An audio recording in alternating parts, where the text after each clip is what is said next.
क्या चीन ने अमेरिका को सीधी चुनौती दी है? क्या यह नई वीजा नीति वैश्विक टैलेंट युद्ध की शुरुआत है?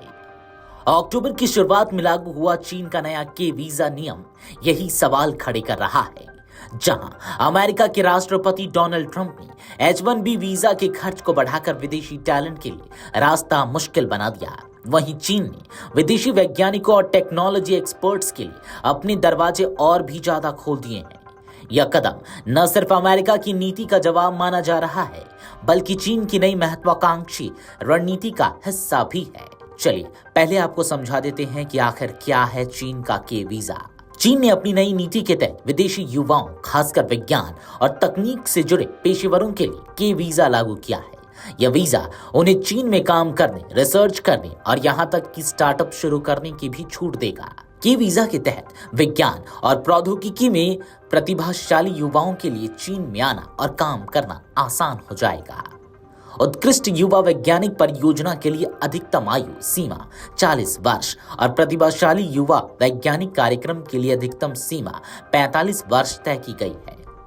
वीजा धारकों को शिक्षा, संस्कृति, विज्ञान, टेक्नोलॉजी और उद्यमिता जैसे क्षेत्रों में काम करने की अनुमति होगी। पहले चीन में 2013 से 12 तरह के वीजा मान्य थे, जिनमें Z यानी कि काम के लिए, X पढ़ाई के लिए, M बिजनेस और Q परिवार से मिलने शामिल थे। लेकिन के वीजा को इसमें एक नए अनुच्छेद के रूप में जोड़ा गया है। इसमें आवेदन के लिए कुछ योग्यताएं हैं, चलिए आपको बताते हैं।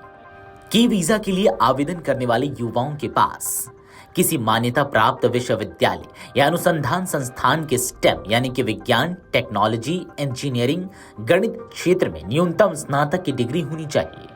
दूसरा, साथियों ने स्टेम से जुड़े किसी संस्थान या शोध केंद्र में काम करने का अनुभव होना चाहिए। इससे साफ है कि चीन ने इस वीजा को सीधे सीधे उच्च कौशल वाले विदेशी युवाओं को आकर्षित करने के लिए बनाया है। अब ऐसे में सवाल उठता है कि आखिर क्यों लाया गया ये के वीजा। विशेषज्ञों के मुताबिक चीन का यह कदम उसकी 20वीं राष्ट्रीय कांग्रेस रिपोर्ट का हिस्सा है, जिसमें विज्ञान और टेक्नोलॉजी को अंतर्राष्ट्रीय स्तर पर बढ़ावा देने और नवाचार को मजबूत करने की बात कही गई है। चीन अंतर्राष्ट्रीय स्तर पर खुद को एक टेक्नोलॉजी हब के रूप में स्थापित करना चाहता है। अमेरिका में आर्टिफिशियल इंटेलिजेंस यानी कि AI की डिग्री लेने वालों की रुचि 25% घटी है, वहीं चीन में इसकी लोकप्रियता 88% बढ़ी है।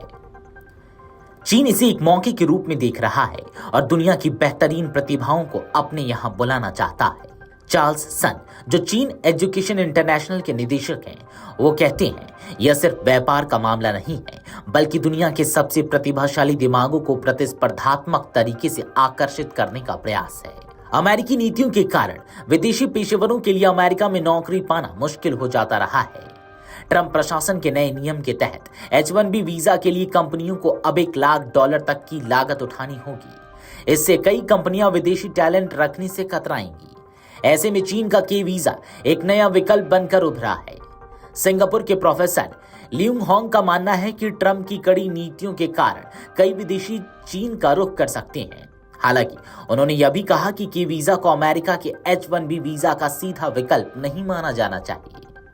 विशेषज्ञ मानते हैं कि इसका सबसे ज्यादा फायदा विदेश में बसे दूसरी पीढ़ी के चीनी युवाओं को होगा, जो विज्ञान और तकनीक में काम कर रहे हैं।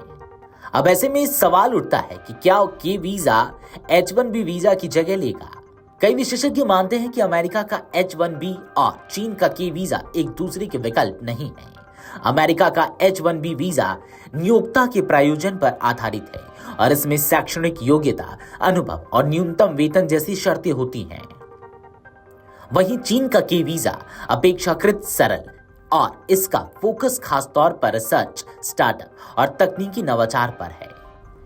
ऐसे में ये बात तो तय है कि चीन का के वीजा वैश्विक टैलेंट मार्केट में एक बड़ा दांव है। जहां अमेरिका अपनी नीतियों से विदेशी पेशेवरों को सीमित कर रहा है, वहीं चीन उनके लिए नए अवसर पैदा कर रहा है। हालांकि इसे अमेरिका के H-1B वीजा का विकल्प कहना जल्दबाजी होगी, लेकिन इतना तय है कि यह नीति आने वाले समय में चीन को विज्ञान और टेक्नोलॉजी में और ज्यादा मजबूत बना सकती है।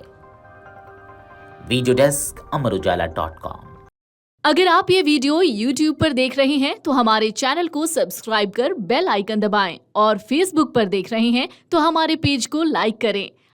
अगर आप ये वीडियो YouTube पर देख रहे हैं तो हमारे चैनल को सब्सक्राइब कर बेल आइकन दबाएं और Facebook पर देख रहे हैं तो हमारे पेज को लाइक करें।